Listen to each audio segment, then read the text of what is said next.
This story on Trump's Russia paranoia is terrifying.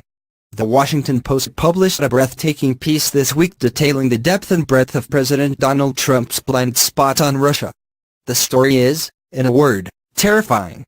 Trump, as revealed in scrupulous detail in the article, simply does not believe the unanimous conclusion of the U.S. intelligence community, that Russia purposely sought to interfere in the 2016 election to help his candidacy and hurt the bid of Hillary Clinton.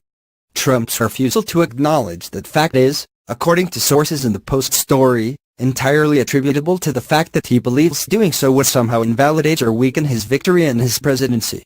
This paragraph, up high in the Post story, is a stunner. The result is without obvious parallel in U.S. history, a situation in which the personal insecurities of the president, and his refusal to accept what even many in his administration regard as objective reality, have impaired the government's response to a national security threat. The repercussions radiate across the government. Stop. Go back. Read that paragraph again. What it says is this: Trump's insecurity about the nature of his victory and who should get the credit for it has made it impossible for the broader government and foreign policy apparatus to properly address the threat posed by Russia. The ways in which Trump's insecurities have trickled down to how Russia is dealt with by his administration include, according to sources cited in the Post story, he hasn't convened a single cabinet-level meeting to discuss Russia. His presidential daily briefing, a sort of "where are we now" look at the U.S. and the world, often has Russia news written down but not delivered orally, for fear of angering him. Trump mistook Fiona Hill, a top Russia advisor at the National Security Council, for a secretary at a meeting. Trump appeared to mistake Hill for a member of the clerical staff, handing her a memo he had marked up and instructing her to rewrite it, write the Post reporters. There's much more in the story, but it's all to the same basic point. Trump's obsession with proving that he won fair and square means that he cannot admit that Russia actively aimed to meddle in the election. And his refusal to admit that objective fact has created a series of dangerous ripple effects in the country.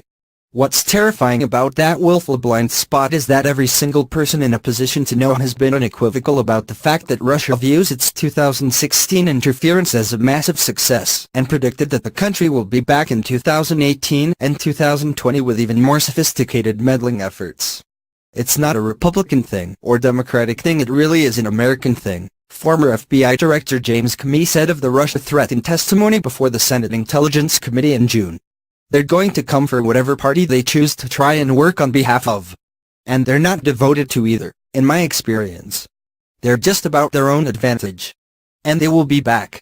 In July, former Director of National Intelligence said that the Russians are prepping the battlefield for the 2018 election. Facing that future interference from an adversarial foreign power, the U.S. is hamstringed to prepare and deal with it because, well, the president wants all the credit for having won last year. There are lots of abnormal traits of this White House and this president. Some of that is to be expected given the campaign he ran and the promise he made to shake things up in Washington. Others, like his approach to Russia, are not just abnormal, but dangerous to his presidency and the country at large. Perhaps most unnerving is the fact that no one, inside the administration or out, believes anything will change in Trump's approach to Russia. In fact, Trump called Putin on Thursday after the Russian leader's year-end press conference.